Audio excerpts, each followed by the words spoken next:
lilizuka wimbi la vijana ambao wanaingia kufungua milango na kubaka wanawake.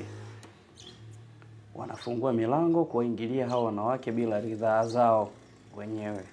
Kwa kile kitendo kimezua taharuki kwa ndani ya kama wiki 3. Ya wiki 2 za kuelekea za kumalizia mwezi wa 9 na wiki 1 hii ya mwezi wa 10. Imekuwa ni gumzo sana, nyumba zinafunguliwa, watu wanaingiliwa. Kwa hiyo imeleta shida sana, ikaleta taharuki, ikafikia hatua wananchi wakawa wanashindwa kukaa kwenye majumba yao, hususan kina dada. Kwa ile hali ilipelekea wananchi kuanza kulalamika na kuniletea taarifa kama kiongozi wao wa serikali ya mtaa. Kuna baadhi ya maeneo nilikuwa nikipata taarifa nafika kama kiongozi kuweza kwenda kushuhudia kwamba je, hichi kinachosemekana kipo? Ni kweli nilikutana na wahanga baadhi, walinielezea situation namna inavyokuwa. Kwa baada ya kuwa wamenielezea, hatua ya kwanza niliyochukua kama mwenyekiti wa mtaa, niliita kikao cha kamati ya mtaa. Tukaelezana kikao chetu cha ndani kwamba hali ya ulinzi na usalama kwa sasa sio shwari, kwa sababu hawa watu waliozuka wanaingia kwenye majumba ya watu na kuwabaka watu alimaarufu kama teleza, wameshakuwa ni gumzo sana. Kwa tuliweka mikakati kama kamati ya mtaa na kama kamati ya ulinzi na usalama ya mtaa. Baada ya kuweka mikakati tukaanza kutafuta, tukaweka vyanzo, tukaweka mitego, ni namna gani tunaweza tukawapata hawa watu wanaojihusisha na haya masuala. Kwa hiyo wakati tunaendelea na kuweka mitego na kukusanya taarifa kutoka pande mbalimbali za mtaa, lakini niliomba kwa wananchi kwamba yoyote yule ambaye amefanywa kile kitendo basi afike anione mimi mwenyewe mwenyekiti moja kwa moja, ili tuweze kuzungumza na kuweza kuona ni namna gani tunaweza tukawapata hawa watu wanaojihusisha na hivi vitendo. Kiukweli muitikio wa wananchi ulikuwa uko chini, kwa sababu tendo la ubakaji ni tendo la udhalilishaji. Kwa mtu alikuwa anaona kwamba akija kutoa taarifa ya kwamba ameingiliwa atakuwa anajidhalilisha. Lakini nilienda mbali kwa kuasihi kwamba mwenyekiti wenu ni kijana, lakini nipo hapa kwa kutunza siri zenu, sitaweza kumtaja mtu hata mmoja atakayeniletea taarifa, niletee taarifa kwa siri. Kiukweli baadhi ya wananchi waliitikia, wakaanza kusogea kuja kunieleza, bana mwenyekiti, mwenzetu amefanywa hivi lakini anaogopa kuja kusema. Nikamwambia sawa, mwambieni aje. Sasa mmoja ambaye aliyesababisha mpaka haya yote kupatikana alifanywa hichi kitendo mara 3 na huyu mtu anaitwa Teleza. Baada ya kufanywa hichi kitendo mara 3, yule Teleza akiingia ndani ana tochi na kisu. Atakapokuwa ameingia kwako ukishtuka anakuambia ukipiga kelele na kuua. Hivyo ndivyo ambavyo wananchi wale waliotendewa yale matendo ndivyo walivyokuwa wakinieleza. Basi nikamwambia sasa kama ni hivyo, haujawahi kumuona hata sura? Kaniambia bana, sisi hatujawahi kumuona kwa sababu anakumulika na tochi ambayo ina mwanga mkali sana usoni. Kwa akisha shughulika baadaye unaona umbo tu la mtu akiwa anatoka, na akitoka anakimbia. Kwa kile kitendo kiliwaumiza sana watu. Kuna nyumba zingine ambazo alifungua akafanikiwa kufanya hilo tendo, lakini kuna nyumba zingine ambazo alifungua hakufanikiwa kulifanya hilo tendo. Kwa alikuwa akimkurupusha anakimbia, na alikuwa ni mtu mwenye mbio sana. Kitendo ambacho wananchi walifanya jitihada za kumkimbiza usiku wa kuweza kumpata. Kwa baada ya yule kuwa ameeleza vile kwa rafiki zake walichukua jukumu la kufika ofisi ya mtaa, nikiwa mimi na mtendaji wa serikali ya mtaa Nzuguni B. Wakatueleza ya kwamba huyu mtu mwenzetu anamfahamu kwa sababu ameshamfanyia hicho kitendo mara 3, na wakati anaenda pale mwenzetu alienda mbali akamwambia kwamba usinifanyie chochote, hili tendo ni hiari, nipo tayari kukupa, lakini naomba usinizuru. Walizungumza kwa lugha ya kirafiki, ila yule dada alikuwa ni mjanja. Wakati anazungumza vile, lengo ni kuweza kumsogeza karibu aweze kumtambua sura yake na ikiwezekana apate mawasiliano yake. Kwa dada alikubali ile siku ya kwanza alifanywa kile kitendo, lakini wakakaa wakazungumza kwa muda mrefu ya kwamba tuwe marafiki, ukihitaji njoo. Dada akaomba namba ya simu, wakapeana namba ya simu. wakaanza kuchati na yule bwana Tereza. Wamechati kwa muda kama wa siku 2. Siku ya 3 Tereza akarudi, anarudi kwake, yule dada anashtukia kwamba Tereza yuko ndani. Kwa alivyofika pale akamuuliza kwamba wewe umetoa taarifa zangu? Akaambia hapana, mimi sijatoa taarifa. Mbona toka mchana nilikuwa nakutafuta ukutaka kunijibu message zangu? Yule dada akasema hapana, nilikuwa busy, alafu simu haikuwa na salio. Akaambia yani ukitoa taarifa zangu nakwambia nitakuua, alafu mimi siko peke yangu, tuko na wenzangu, tumetoka Kigoma. Kwa ukisubutu kutoa taarifa zangu na kuapia nitakuua. Wakati huo ameshika kisu na tochi yake. Kwa yule dada kwa kunusuru maisha yake akaona hali imeshakuwa ni tete. Alitaka kumgeuza kuwa kama mpenzi, lakini hali imekuwa nini? Ni tete, kwa sababu mtu anaingia, mlango umefungwa, lakini yule dada anashtukia yule mtu yuko ndani. Kwa alichukua jukumu la kukimbia nyumba yake. Akarudi kwao. Yule dada wanasema ni mzaliwa Kilimanjaro, akarudi kwao Kilimanjaro. Baada ya kurudi kwao, yule Tereza akawa anaendelea kupita kwenye ile nyumba akitaka kufungua vyumba vyote vilivyoko kwenye ile nyumba, kwa sababu kwa sehemu kubwa kulikuwa na wapangaji kwenye ile nyumba. Kwa hiyo tarehe 2 mwananchi wa kutoka kwenye ile nyumba alikuja hapa akiwa na mwenzake. Niambia mwenyekiti, huyu mtu bana anatusumbua. No, ilikuwa ni tarehe 1. Huyu mtu bana anatusumbua. Hata jana amekuja akitaka kufungua kwangu. Nikamwambia hivi huyu mtu hamjawahi kumuona hata kwa sura? Akasema hatujawahi kumuona, lakini kuna mwenzetu yeye ameshafanywa hicho kitendo mara 3 mpaka amekimbia nyumba.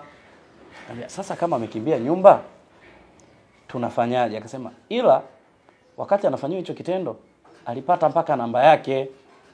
Nikamwambia mpata namba yake? Mnaweza mkamwomba huyo akatusaidia hiyo namba?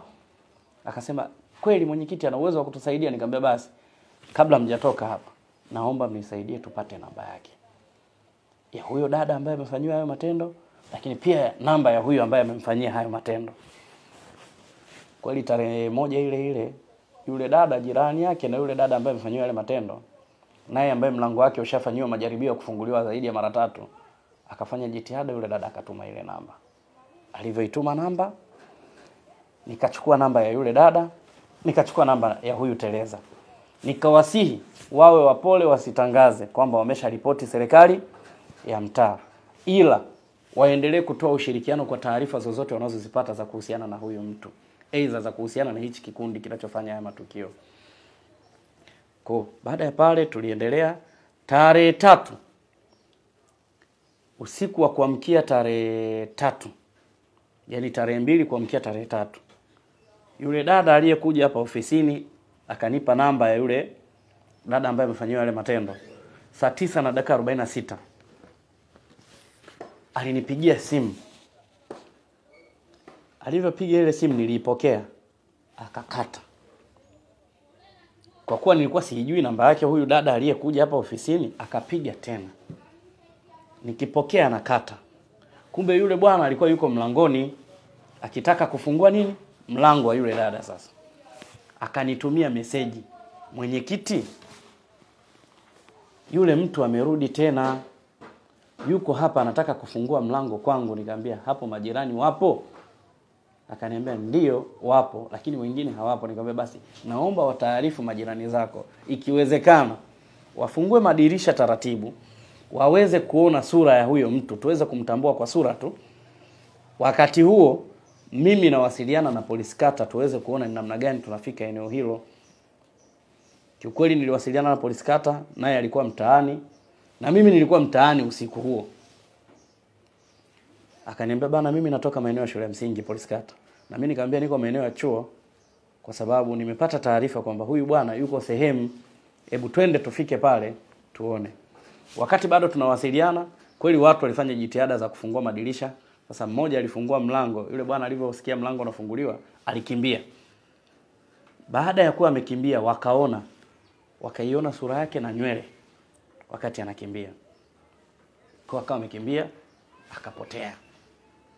Baada ya kuwa amepotea, sasa usiku wa kuamkia, tuseme ni tarehe 4 kuamkia tarehe 5.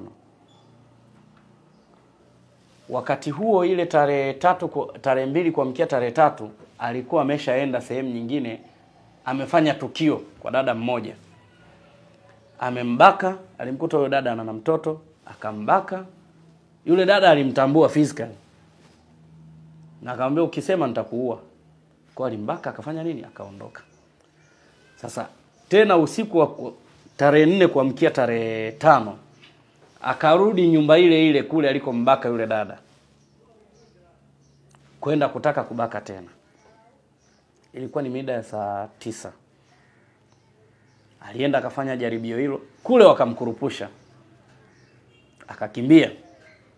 Lakini akapita nyumba kama 3, akawa anataka kufungua, lakini hakufanikiwa kufungua, akawa amekimbia. Sasa kule walikokuwa, na mimi na polisi kata tulikuwa bado tuko mtaani, kwa sababu tulishakubaliana kufanya doria mida ile ambayo huyo bwana anafanya matukio, kwamba tukipata taarifa popote tuweze kufika immediately maeneo yale. Kwa hiyo walivyokuwa wamemkurupua kule, yule bwana anakimbilia vidole. Kwa hiyo watu walichokifanya, mwenyekiti wa shina namba 7 ambaye ni balozi pamoja na wananchi wa eneo lile la namba 7, shina namba 7, waliamua kuungana na kuanza kufuatilia zile nyayo usiku ule. Walifuatilia nyayo mpaka kwenda kufikia nyumba moja ambayo ilikuwa iko shina namba 4 kaskazini, kutoka shina namba 7 kusini mpaka shina namba 4 kaskazini. Wakati huo huyu bwana ameshafanya majaribio hapa katikati. Kwa hiyo walifuatilia mpaka mida ya saa 10 kuelekea saa 11 kasoro, wakafika kwenye ile nyumba, nyayo zikaenda zikapotelea pale. Sasa baada ya kuwa wamefika pale, wakawa wamejaribu kuamsha na mabalozi wengine wa eneo lile, ambapo ni mwenyekiti wa shina pamoja na mjumbe wake mmoja wa shina namba 4. Walivyoamshwa kwambia, bana, sisi tumekuja, tuna changamoto shina namba 7, tumefika mpaka hapa, tumeona hizi nyayo zimekomea hapa. Sasa tulikuwa tunaomba hii nyumba tuweze kufahamu ni wakina nani walioko humu ndani. Sasa yule mwenyekiti wa shina alichokifanya akasema, hapana, hatuwezi kufanya nini, kugonga kabla mwenyekiti hajafanya nini, hajafika, kwa sababu alishatupa maelekezo kwamba kabla hatujafanya chochote tuweze kuwasiliana naye na yeye awepo ashuhudie. Kiukweli walichukua hatua ya kunitaarifu usiku ule ule, na mimi nilimtaarifu polisi kata kwamba mimi naelekea sehemu fulani, nitaomba uje in case kama kutakuwa kuna shida. Kweli tulifika pale kwenye ile nyumba. Baada ya kugonga tulikutana na vijana 13. Wote wakiwa wanaishi kwenye nyumba moja. Wametandika magodoro pale, wamelala. Baada ya kufika pale, tukawasalimia. Baada kwa wamefungua mlango, tukawasalimia. Ndipo nikachukua jukumu la kwanza kuwahoji kabla polisi kata hajafika. Kauliza, ndugu zangu, nyinyi ni wakina nani? Mko hapa, mmetokea wapi? Wakanieleza, kila mmoja akawa anajitambulisha, nikawapa room kila mmoja ajitambulishe. Kwa alivyoanza kujitambulisha, nikapata wazo kwamba niombe wakati mnajitambulisha, wakati huo niwe na karatasi ambayo inatembea ya kila mmoja aandike jina lake na namba yake ya simu.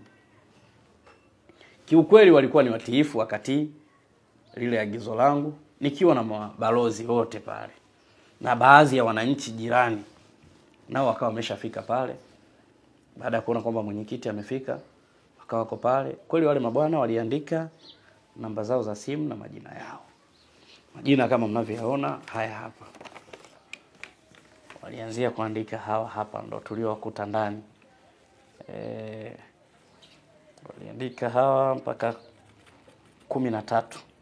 Mpaka namba 13. Sasa hawakuandika kwa namba. Basi walivyokuwa wameandika haya majina, nikawauliza, mko hapa mnafanya nini? Wakanieleza kwamba sisi tuko hapa tumekuja tunafanya masuala ya network marketing, yani biashara za kimtandao. Kampuni gani? Wakaniambia ni QNet. Sasa nikamwambia, hii QNet yani makao makuu yake yako wapi? Wakaniambia Kuala Lumpur, Malaysia, ndipo makao makuu yake ilipo. Nikamwambia, je, CEO wa hapa nchini ni nani ambaye anarani hii kampuni?